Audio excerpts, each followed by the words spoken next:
ಎಲ್ಲರಿಗೂ ನಮಸ್ಕಾರ. Speed news ಕನ್ನಡದ ಭವಿಷ್ಯ ದರ್ಪಣ ನೇರ ಪ್ರಸಾರ ಕಾರ್ಯಕ್ರಮಕ್ಕೆ ತಮ್ಮೆಲ್ಲರಿಗೂ ಆತ್ಮೀಯವಾದಂತಹ ಸ್ವಾಗತ. ಪ್ರತಿ ಶನಿವಾರ ಮತ್ತು ಭಾನುವಾರ ಯಾವುದೋ ಒಂದು ವಿಶೇಷ ಕಾರ್ಯಕ್ರಮದ ಜೊತೆಗೆ ನಿಮ್ಮ ಮುಂದೆ ಹಾಜರಾಗ್ತಾನೆ ಇರ್ತೀವಿ. ಸೊ ಇವತ್ತಿನ ವಿಶೇಷ ಕಾರ್ಯಕ್ರಮದಲ್ಲಿ, ಈ ಭವಿಷ್ಯ ದರ್ಪಣ ಕಾರ್ಯಕ್ರಮದಲ್ಲಿ, ಈ ವೈಶಾಖ ಮಾಸದಲ್ಲಿ ಯಾವ ಅನುಷ್ಠಾನಗಳನ್ನು ಮಾಡಬೇಕು, ಯಾವ ದೇವರಿಗೆ ಪೂಜೆಗಳನ್ನು ಮಾಡಬೇಕು, ಏನನ್ನು ಅರ್ಪಿಸಬೇಕು, ಹಾಗೆ ಇವತ್ತಿನ ವಿಶೇಷತೆ ಏನು ಅನ್ನೋದನ್ನು ತಿಳಿಸ್ಕೊಡೋದಕ್ಕೆ ಎಂದಿನಂತೆ ಖ್ಯಾತ ಜ್ಯೋತಿಷರಾದ ಮತ್ತು ವಾಸ್ತು ತಜ್ಞರಾದಂತಹ ಅರ್ಜುನ್ ರಾವ್ ಗುರುಜಿ ಅವರು ನಮ್ಮ ಜೊತೆಗಿದ್ದಾರೆ. ಅವರನ್ನ ಕಾರ್ಯಕ್ರಮಕ್ಕೆ ಬರಮಾಡ್ಕೊಳ್ತಾ ಇವತ್ತಿನ ವಿಶೇಷತೆಯನ್ನ ತಿಳಿದುಕೊಳ್ಳೋಣ. ಎಸ್ ಸರ್, ನಮಸ್ಕಾರ ಗುರುಜಿ. ನಮಸ್ತೆ. ಕಾರ್ಯಕ್ರಮಕ್ಕೆ ಸ್ವಾಗತ ಗುರುಜಿ. ನಿಮಗೂ ನಮ್ಮ ಕನ್ನಡ ನ್ಯೂಸ್ ಸ್ಪೀಡ್ ನ್ಯೂಸ್ನ ಎಲ್ಲ ಸಮಸ್ತ ವೀಕ್ಷಕರಿಗೂ, ಕರುನಾಡಿನಲ್ಲಿರ್ತಕ್ಕಂಥ ಎಲ್ಲ ಸಮಸ್ತ ವೀಕ್ಷಕ ಬಾಂಧವರಿಗೂ ನಮ್ಮ ವಾಹಿನಿ ಮುಖಾಂತರ, ಸ್ಪೀಡ್ ನ್ಯೂಸ್ ಕನ್ನಡ ವಾಹಿನಿ ಮುಖಾಂತರ ತಮ್ಮೆಲ್ಲರಿಗೂ ಸುಸ್ವಾಗತವನ್ನು ಬಯಸ್ತೇನೆ. ಈ ದಿನ ವಿಶೇಷವಾಗಿರ್ತಕ್ಕಂಥದ್ದು, ಇವತ್ತು ಮತ್ತು ನಾಳೆ ಇದೇ ಸಮಯಕ್ಕೆ ನಾನು ನನ್ನ ಮಗಳು ಇಬ್ಬರೂ ಕೂಡ ತಮ್ಮ ಎದುರುಗಡೆ ಒಂದು ವಿಶೇಷವಾಗಿರ್ತಕ್ಕಂಥ ಈ ವೈಶಾಖ ಮಾಸದಲ್ಲಿ ಏನೇನು ಅನುಷ್ಠಾನಗಳು ಮಾಡಬೇಕು, ಮನೆಯ ವಾಸ್ತು ಯಾವ ರೀತಿ ಇರಬೇಕು, ಮನೆಯ ಅಭಿವೃದ್ಧಿಗೆ ಏನೇನು ಮಾಡಬೇಕು, ಯಾವ ಅನುಷ್ಠಾನಗಳನ್ನು, ಯಾವ ಪೂಜೆ ಪುನಸ್ಕಾರಗಳನ್ನು, ಯಾವ ವೃಕ್ಷಗಳನ್ನು ಪೂಜೆ ಮಾಡಿದ್ರೆ ಒಳ್ಳೆಯದಾಗುತ್ತೆ, ಯಾವ ವ್ರತಗಳನ್ನು ಮಾಡಿದ್ರೆ ಈ ವೈಶಾಖ ಮಾಸದಲ್ಲಿ ಅತ್ಯುತ್ತಮವಾಗಿರ್ತಕ್ಕಂಥ ಫಲ ಸಿಗುತ್ತೆ ಅಂತಕ್ಕಂಥದ್ದನ್ನು ಒಂದೊಂದಾಗಿ ಸವಿಸ್ತರವಾಗಿ ತಿಳ್ಕೊಳ್ತಾ ಹೋಗೋಣ. ಮೊದಲಿಗೆ ನನ್ನ ತಾಯಿ ಜಗನ್ಮಾತೆ ಸ್ವರೂಪಣೆಯಾಗಿರ್ತಕ್ಕಂಥ ರೇಣುಕಾ ಯಲ್ಲಮ್ಮ ಹಾಗೂ ಮಲೆ ಮಾದೇಶ್ವರನ ಮನಸಾರೆ ಪ್ರಾರ್ಥಿಸಿ, ಸೃಷ್ಟಿ ಸ್ಥಿತಿ ವಿನಾಶಿನಿ ಶಕ್ತಿಭೂತೆ ಸನಾಸ್ತಿನಿ ಗುಣಾಶ್ರಯೇ ಗುಣಮಯೇ ಶ್ರೀ ರೇಣುಕಾ ನಮೋಸ್ತುತೆ. ಹಾಗೆ ಮಲೆ ಮಾದೇಶ್ವರನ ಪಾದಾರವಿಂದಗಳಿಗೆ ವಂದಿಸುತ್ತಾ ಕಾರ್ಯಕ್ರಮವನ್ನು ಮುಂದುವರಿಸೋಣ. ಖಂಡಿತವಾಗೂ ವೀಕ್ಷಣೆ ಮಾಡ್ತಾಯಿರಿ.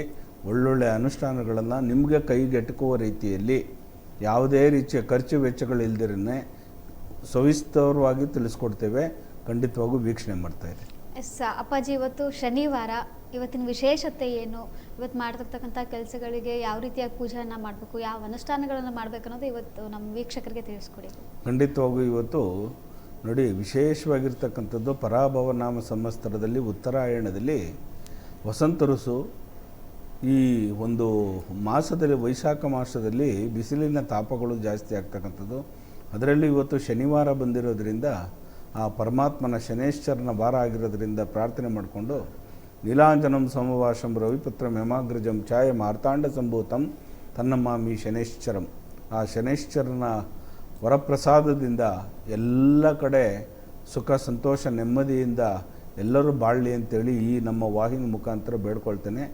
ಯಾರ್ಯಾರು ಮಕರ ಮತ್ತು ಕುಂಭರಾಶಿಯಲ್ಲಿರ್ತಕ್ಕಂಥವ್ರು, ಸಾಡೆ ಸಾತಿ ಪಂಚಮದಲ್ಲಿ ನಡೀತಾ ಇರ್ತಕ್ಕಂಥವ್ರು, ಮೀನ ಮತ್ತು ಮೇಷರಾಶಿಲಿ ಧರ್ಮ ಅರ್ಥ ಕಾಮ ಮೋಕ್ಷ ಚತುರ್ವಿಧ ಫಲಪುರುಷಾರ್ಥ ಸಿದ್ಧಾರ್ಥಂ ಅಂತ ಹೇಳ್ತೀವಿ. ಅಂದರೆ ಮಕರ ಮತ್ತು ಕುಂಭ ಮತ್ತು ಮೀನ ಮೇಷ ಈ 4 ರಾಶಿಗಳಿಗೆ ಗುರು ವಕ್ರಸ್ಥಾನದಲ್ಲಿರ್ತಕ್ಕಂಥದ್ದು, ಉಚ್ಚಸ್ಥಾನದಲ್ಲಿ ಸೂರ್ಯ ಇರ್ತಕ್ಕಂಥ ಸ್ಥಾನ ಆದ್ರೂ ಕೂಡ ಶನಿಯ ಒಂದು ಪಂಚಮದಲ್ಲಿ ಇರ್ತಕ್ಕಂಥದ್ದು ಶನಿ.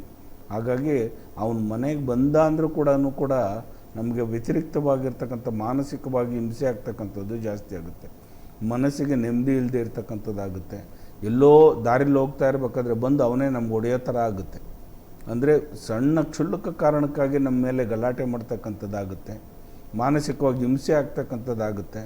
ಹಾಗಾಗಿ ಈ 4 ರಾಶಿಯಲ್ಲಿರ್ತಕ್ಕಂಥವ್ರು, ಅದರಲ್ಲೂ ಯಾರ್ಯಾರು ಮಕರ ಕುಂಭ ಮೀನ ಮೇಷ ಈ 4 ನಕ್ಷತ್ರದಲ್ಲಿ, ರಾಶಿ ನಕ್ಷತ್ರದಲ್ಲಿರ್ತಕ್ಕಂಥವ್ರು ಈ ದಿನ ಮತ್ತು ನಾಳೆ ಆಂಜನೇಯನ ದೇವಸ್ಥಾನಕ್ಕೆ ಹೋಗೋದನ್ನು ಮರಿಬೇಡಿ. ಅಲ್ಲಿ ಕೇಸರಿಯನ್ನು ದಾನವಾಗಿ ಕೊಡ್ತಕ್ಕಂಥದ್ದು ಮರಿಬೇಡಿ. ತುಪ್ಪ ಮತ್ತು ಕೇಸರಿಯನ್ನು ಆಂಜನೇಯನಿಗೆ ದಾನ ಕೊಟ್ಟಾಗ ಖಂಡಿತವಾಗೂ ನಿಮಗೆ ಆ ಪಂಚಮದಲ್ಲಿ ಶನಿ ಇರ್ತಕ್ಕಂಥ ಪರಮಾತ್ಮ ಬಿಡುಗಡೆ ಆಗ್ತಾನೆ. ಈ ದಿನ ಶನೇಶ್ವರನಿಗೆ ಏನು ಮಾಡಬೇಕಪ್ಪ ಅಂದರೆ ವಸ್ತ್ರದಾನವನ್ನು ಕೊಡಬೇಕು. ಯಾವ ವಸ್ತ್ರವನ್ನು ದಾನವಾಗಿ ಕೊಡಬೇಕು? ಕಪ್ಪು ವಸ್ತ್ರವನ್ನು, ಬ್ಲೂ ಕಲರ್ ಇರ್ತಕ್ಕಂಥದ್ದು ನೀಲಿ ವಸ್ತ್ರವನ್ನು ದಾನವಾಗಿ ಕೊಡ್ತಕ್ಕಂಥದ್ದು. ಯಾಕಂದರೆ ನೀಲ ಅಂತಕ್ಕಂಥದ್ದನ್ನೇ ಸೃಷ್ಟಿಯ ಮೂಲ. ಅಂದರೆ ಆ ಒಂದು ಪರಮಾತ್ಮನಿಗೆ ತುಂಬ ಪ್ರಿಯವಾಗಿರ್ತಕ್ಕಂಥ ಒಂದು ವಸ್ತ್ರ ಅಂದರೆ ಕಲರ್ ನೀಲವರ್ಣ ಆಗಿರ್ತಕ್ಕಂಥದ್ದು. ಹಾಗಾಗಿ ನೀಲ ವಸ್ತ್ರವನ್ನು ಯಾರ್ಯಾರು ದಾನವಾಗಿ ಕೊಡ್ತಿರೋ ಖಂಡಿತವಾಗೂ ನಿಮಗೆಲ್ಲರಿಗೂ ಒಳ್ಳೆಯದಾಗುತ್ತೆ. ಎಳ್ಳೆಣ್ಣೆಯನ್ನು ದಾನವಾಗಿ ಕೊಡಬೇಕು. ಎಳ್ಳು ಬತ್ತಿಗಳನ್ನು ಶನೇಶ್ವರನ ಆಲಯದಲ್ಲಿ ಅಗ್ನಿಗೆ ಆಹುತಿಯನ್ನು ಕೊಡ್ತಕ್ಕಂಥದ್ದು, ಅಗ್ನಿ ಸ್ಪರ್ಶ ಮಾಡ್ತಕ್ಕಂಥದ್ದು. ಆ ತಿಲಾಂಜನವನ್ನು ಅದನ್ನು ನಾವು ಆಜ್ಞಾಚಕ್ರದಲ್ಲಿ ತಿಲಕವನ್ನು ಇಡ್ತಕ್ಕಂಥದ್ದು ಮಾಡಿದಾಗ ಶನೈಶ್ವರನ ತುಂಬ ಅತಿರೇಕವಾಗಿ ಒಲಿತಕ್ಕಂಥದ್ದು ಈ ಶನಿವಾರದ ದಿನ. ಹಾಗಾಗಿ ಆ ಪರಮಾತ್ಮನನ್ನು ಧ್ಯಾನ ಮಾಡೋಣ. ಇಡೀ ಮನುಕುಲವೆಲ್ಲ ಸುಭಿಕ್ಷವಾಗಿರಲಿ. ಎಲ್ಲರೂ ಇವತ್ತು ವಿಶೇಷತೆ ಏನಪ್ಪ ಅಂತಂದರೆ ಶನಿವಾರ ಆಗಿರೋದ್ರಿಂದ ನೀವು ಲಕ್ಷ್ಮೀ ನರಸಿಂಹನ ದೇವಸ್ಥಾನಕ್ಕಾದರೂ ಹೋಗಿ ಪರಮಾತ್ಮನ ಒಂದು ವೆಂಕಟೇಶ್ವರನ ಈ ದಶಾವತಾರಗಳಲ್ಲಿ ಯಾವ ಅವತಾರಗಳಿದೆಯೋ ಎಲ್ಲೆಲ್ಲಿ ನಿಮಗೆ ಹತ್ತಿರವಿರ್ತಕ್ಕಂಥ ದೇವಾಲಯಗಳಿಗೆ ವಿಷ್ಣುವಿನ ಆಲಯಕ್ಕೆ ಹೋಗ್ತಕ್ಕಂಥದ್ದು ಮರಿಬೇಡಿ. ಯಾಕಂದರೆ ತ್ರಿಮೂರ್ತಿಗಳಲ್ಲಿ ಒಬ್ಬರಾಗಿರ್ತಕ್ಕಂಥ ಸೃಷ್ಟಿ ಸ್ಥಿತಿ ಲಯಕಾರಕರಲ್ಲಿ ಒಬ್ಬರಾಗಿರ್ತಕ್ಕಂಥ ಮಹಾವಿಷ್ಣುವನ್ನು ಧ್ಯಾನ ಮಾಡಿಕೊಂಡು ಈ ವೈಶಾಖ ಮಾಸದಲ್ಲಿ ನದಿ ತೀರಗಳಿಗೆ ಹೋಗಿ ಸ್ನಾನವನ್ನು ಮಾಡ್ತಕ್ಕಂಥದ್ದು, ಸಮುದ್ರ ತೀರಗಳಿಗೆ ಹೋಗ್ತಕ್ಕಂಥದ್ದು, ಅಲ್ಲಿ ಸಮುದ್ರ ಸ್ನಾನವನ್ನು ಮಾಡ್ತಕ್ಕಂಥದ್ದು ಮಾಡಿದಾಗ ಕೆಲವರು ಕೇಳಿದ್ರು, ಗುರುಗಳೇ ಸಮುದ್ರ ಸ್ನಾನ ಯಾಕೆ ಮಾಡಬೇಕು, ಅದರಿಂದ ಏನು ನಮಗೆ ಅನುಕೂಲ ಆಗ್ತಕ್ಕಂಥದ್ದು ಅಂತ ಕೇಳಿದ್ರು. ಆದರೂ ಕೂಡ ನಾನು ಅದನ್ನು ಸವಿಸ್ತರವಾಗಿ ತಿಳಿಸ್ತೀನಿ. ಸಮುದ್ರ ಸ್ನಾನ ಜೀವನದಲ್ಲಿ ವರ್ಷದಲ್ಲಿ ಒಂದು ಸಲ ಆಗಲಿ ಸಮುದ್ರ ಸ್ನಾನವನ್ನು ಮಾಡ್ತಕ್ಕಂಥದ್ದು ತುಂಬ ಒಳ್ಳೆಯದು. ಯಾಕಪ್ಪ ಸಮುದ್ರ ಸ್ನಾನ ಅಂತಂದರೆ ಅಲ್ಲಿ ಉಪ್ಪಿನ ಅಂಶ ಜಾಸ್ತಿ ಇರ್ತಕ್ಕಂಥದ್ದು. ಇಡೀ ಸಪ್ತ ಸಾಗರಗಳೆಲ್ಲ ಒಂದೇ ಜಾಗದಲ್ಲಿ ಸೇರ್ತಕ್ಕಂಥದ್ದು, ಸಪ್ತ ನದಿಗಳು ಲೀನವಾಗ್ತಕ್ಕಂಥದ್ದೇ ಸಮುದ್ರ. ಆ ಸಮುದ್ರದಲ್ಲಿ ನೋಡಿ ನಮಗೆಲ್ಲ ಒಂದು ಉತ್ಪತ್ತಿಯಾಗಿರ್ತಕ್ಕಂಥದ್ದು ಸಮುದ್ರದಲ್ಲಿ. ಕಾಮಧೇನು, ಕಲ್ಪವೃಕ್ಷ, ಅಲಕ್ಷ್ಮಿ, ಲಕ್ಷ್ಮಿ, ಆಲಾಹಲ ಎಲ್ಲವನ್ನೂ ಉತ್ಪತ್ತಿಯಾಗಿರ್ತಕ್ಕಂಥದ್ದು ಸಮುದ್ರದಲ್ಲಿ. ಹಾಗಾಗಿ ನಾವು ಮನುಷ್ಯರಾದವರು ಆ ಸಮುದ್ರ ಸ್ನಾನವನ್ನು ಮಾಡಿದಾಗ ಉಪ್ಪಿನ ಅಂಶವನ್ನು ದೇಹಕ್ಕೆ ನಮಗೆ ತಟ್ಟಿದಾಗ ನೀವೇನೂ ಬೇಡ, ಮನೆ ಒಳಗಡೆ ಬೆಳಗ್ಗೆ ಎದ್ದು ನೀವು ಸ್ನಾನ ಮಾಡೋ ಸಮಯದಲ್ಲಿ ಒಂದೇ ಒಂದು ಸ್ವಲ್ಪ ನಿಮಗೆ 3 ಬೆಳ್ಳಷ್ಟು ಎಷ್ಟು ಉಪ್ಪು ಸಿಗುತ್ತೋ ಆ ಉಪ್ಪನ್ನು ನೀವು ನೀರೊಳಗೆ ಹಾಕ್ಕೊಂಡು ನೀವು ಸ್ನಾನವನ್ನು ಮಾಡಿ. ನಿಮ್ಮ ಮೈಯಲ್ಲಿರ್ತಕ್ಕಂಥ ನೆಗೆಟಿವ್ ಥಾಟ್ ಅಂದರೆ ಋಣಾತ್ಮಕವಾಗಿರ್ತಕ್ಕಂಥ ಶಕ್ತಿ ಎಲ್ಲ ಕಳೆದೋಗಿ ಚೈತನ್ಯ ತುಂಬುತ್ತೆ. ಧನಾತ್ಮಕವಾದ ಶಕ್ತಿ ನಮ್ಮ ದೇಹಕ್ಕೆ ಬರ್ತಕ್ಕಂಥದ್ದು, ಲವಲವಿಕೆ ಆಗಿರ್ತಕ್ಕಂಥದ್ದು. ಸೋಂಬೇರಿತನದಿಂದ ಇರ್ತಕ್ಕಂಥವ್ರು ಉಪ್ಪಿನ ಸ್ನಾನವನ್ನು ಮಾಡಿ ನೀರಿಗೆ ಹಾಕ್ಕೊಂಡು ಎಷ್ಟು ಆಕ್ಟಿವೇಟೆಡ್ ಆಗ್ತೀರ ಗೊತ್ತಾ, ಎಷ್ಟು ಚೈತನ್ಯವಾಗ್ತಿದೆ ಗೊತ್ತಾ ಮನಸ್ಸಿಗೆ. ಹಾಗಾಗಿ ದಯವಿಟ್ಟು ಈ ಸಮುದ್ರ ಸ್ನಾನವನ್ನು ಮಾಡ್ತಕ್ಕಂಥದ್ದು. ನದಿಗಳ ಒಂದು ಸ್ನಾನ ಯಾಕಪ್ಪ ಮಾಡೋದು ಅಂದರೆ ಬೆಟ್ಟ ಗುಡ್ಡಗಳಿಂದ ಬೇರುಗಳಿಂದ ಆ ನದಿಯ ನೀರನ್ನು ಹರಿದು ಬರ್ತಕ್ಕಂಥದ್ದು. ಅದರಲ್ಲೂ ವಿಶೇಷವಾಗಿ ಈ ಸಪ್ತ ನದಿಗಳಿದೀವಲ್ಲ, ಗಂಗೆ ಚ ಯಮುನೆ ಚೈವ ಗೋದಾವರಿ ಸರಸ್ವತಿ ನರ್ಮದೆ ಸಿಂಧು ಕಾವೇರಿ ಜಲೈಸ್ಮಿನ್ ಸನ್ನಿಧಿಂ ಕುರು ಅಂತೀವಿ. ಯಾಕಂದರೆ ಒಂದು ಕಳಶವನ್ನು ಪ್ರತಿಷ್ಠಾಪನೆ ಮಾಡಿದ್ರು ಕೂಡ ಈ ಸಪ್ತ ನದಿಗಳ ಒಂದು ಹೆಸರನ್ನು ಹೇಳ್ತಕ್ಕಂಥದ್ದು. ಅಲ್ಲಿ ಪಾವಿತ್ರತೆ ಜಾಸ್ತಿ ಇರ್ತಕ್ಕಂಥದ್ದು.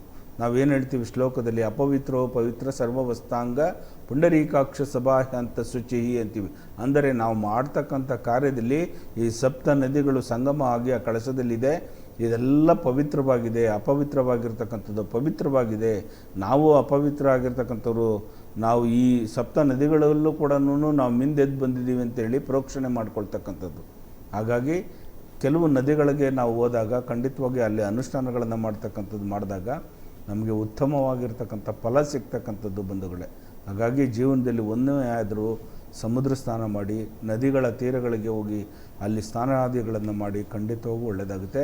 ಅದರಲ್ಲೂ ಈ ವೈಶಾಖ ಮಾಸದಲ್ಲಿ ನೋಡಿ, ಮುಂದಿನ ಮಾಸದಲ್ಲಿ ಜ್ಯೇಷ್ಠ ಮಾಸದಲ್ಲಿ, ವೈಶಾಖ ಮಾಸದಲ್ಲಿ ಹಿಂದೆ ಹೋಗ್ತು ಚೈತ್ರ ಮಾಸ, ಈ 3 ಮಾಸಗಳು ಕೂಡ ಬಿಸಿಲಿನ ತಾಪ ಜಾಸ್ತಿ ಆಗ್ತಕ್ಕಂಥದ್ದು.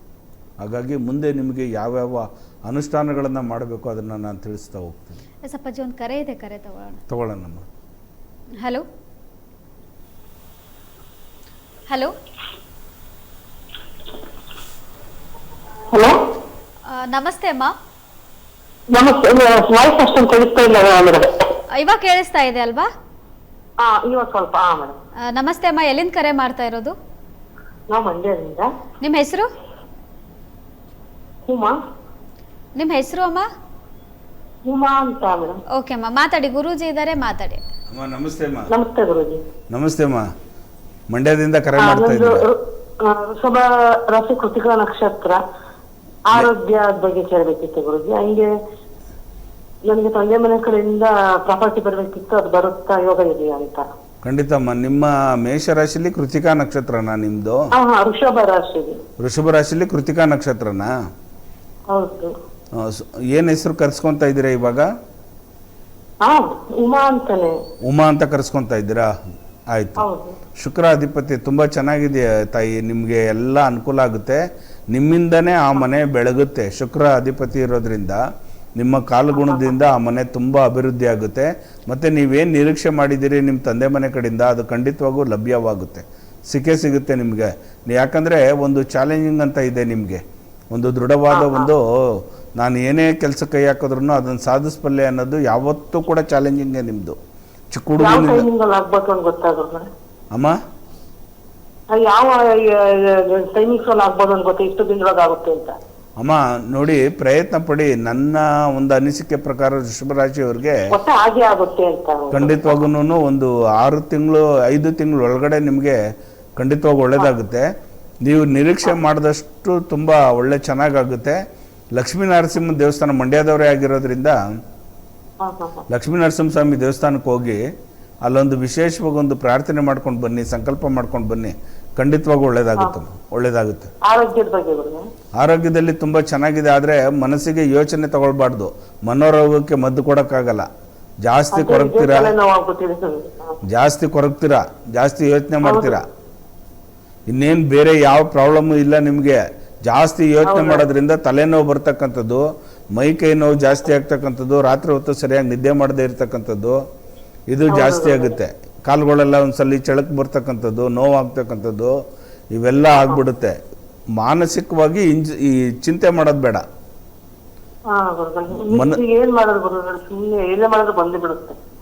ಆಗಲಿ ಬರಲಿ, ಮನುಷ್ಯ ಅಂದಮೇಲೆ ಅದು ಯೋಚನೆ ಬಂದೇ ಬರುತ್ತೆ. ಆದರೆ ನಾನು ನಿಮ್ಗೆ ಹೇಳೋದೇನಂತಂದರೆ, ದೈವಿ ಶಕ್ತಿ ಕಡೆಗೆ ಒಂದು ಅನುಷ್ಠಾನಗಳನ್ನು ಮಾಡ್ತಾ ಹೋಗಿ. ಬಿಳಿ ಎಕ್ಕದ ಗಿಡಕ್ಕೆ ಮಂಗಳವಾರ ದಿನ ನೀವೊಂದು ಪೂಜೆ ಅನುಷ್ಠಾನ ಮಾಡಿ. ಮಂಗಳವಾರ ಒಂದೇ ಒಂದು ಮಂಗಳವಾರ ನಿಮ್ಮ ಮಂಗಳವಾರದ ದಿನ ಬಿಳಿ ಎಕ್ಕದ ಗಿಡಕ್ಕೆ ಬ್ರಾಹ್ಮಿ ಮುಹೂರ್ತದಲ್ಲಿ ಬೆಳಿಗ್ಗೆ ಇಲ್ಲಾಂದರೆ ಸಂಜೆ 6 ಗಂಟೆಗೆ ಆ ಬಿಳಿ ಎಕ್ಕದ ಗಿಡಕ್ಕೆ ಪೂಜೆ ಮಾಡ್ತಾ ಬನ್ನಿ. ನಿಮ್ಮ ಆಸೆ ಫಲಿಸುತ್ತೆ, ಖಂಡಿತವಾಗಿ ಒಳ್ಳೇದಾಗಲಿ. ಧನ್ಯವಾದಗಳಮ್ಮ ಕರೆ ಮಾಡಿದ್ದಕ್ಕೆ. ಎಸ್ ಗುರುಜಿ, ಇವತ್ತು ಈ ಒಂದು ವೈಶಾಖ ಮಾಸದಲ್ಲಿ ಯಾವ ಪೂಜೆಗಳನ್ನ ಏನೇನು ಅನುಷ್ಠಾನವನ್ನು ಮಾಡ್ಬೇಕನ್ನೋದನ್ನ ತಿಳಿಸಿ. ಖಂಡಿತ ಮಗನೆ.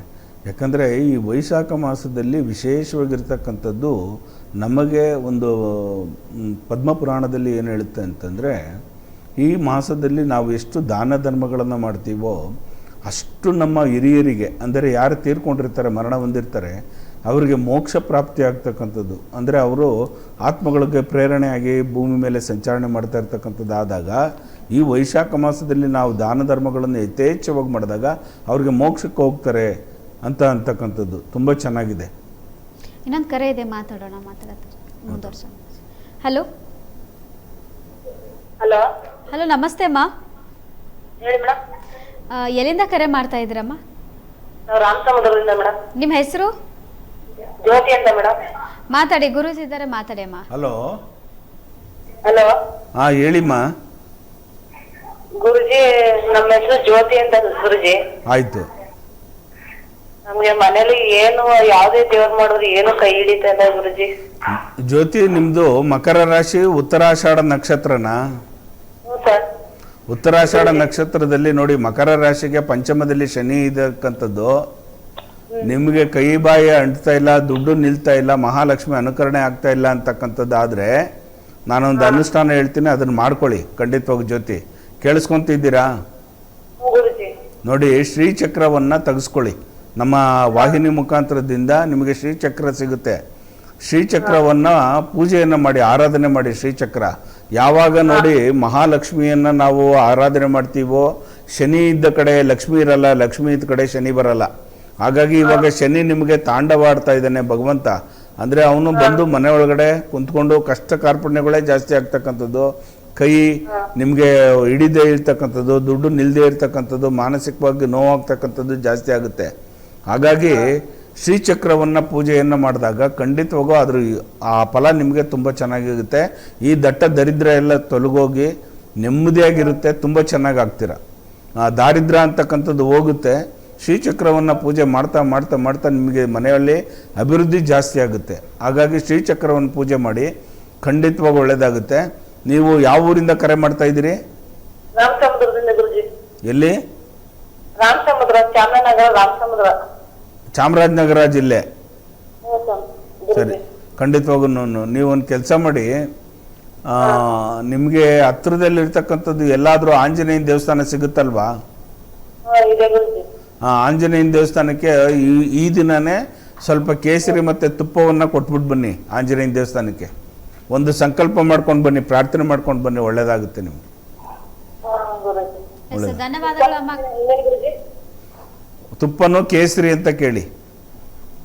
ಆಯ್ತು ಗುರುಜಿ. ಕೇಸರಿ ಅಂದರೆ ಆಂಜನೇಯನಿಗೆ ಮುಖಕ್ಕೆ ಹಾಕ್ತಕ್ಕಂಥದ್ದು, ಸೊಂಟ ಭಾಗಕ್ಕೆ ಹಾಕ್ತಕ್ಕಂಥದ್ದು ಕೇಸರಿ ಕೇಳಿ, ಅಂಗಡಿಲಿ ಕೊಡ್ತಾರೆ, ಗಂದಿಗೆ ಅಂಗಡಿಲಿ. ಒಳ್ಳೆಯದಾಗಲಿ. ಕರೆ ಮಾಡಿದ್ದಕ್ಕೆ ಧನ್ಯವಾದಗಳು ತುಂಬ. ಧನ್ಯವಾದಗಳಮ್ಮ ಕರೆ ಮಾಡಿದ್ದಕ್ಕೆ.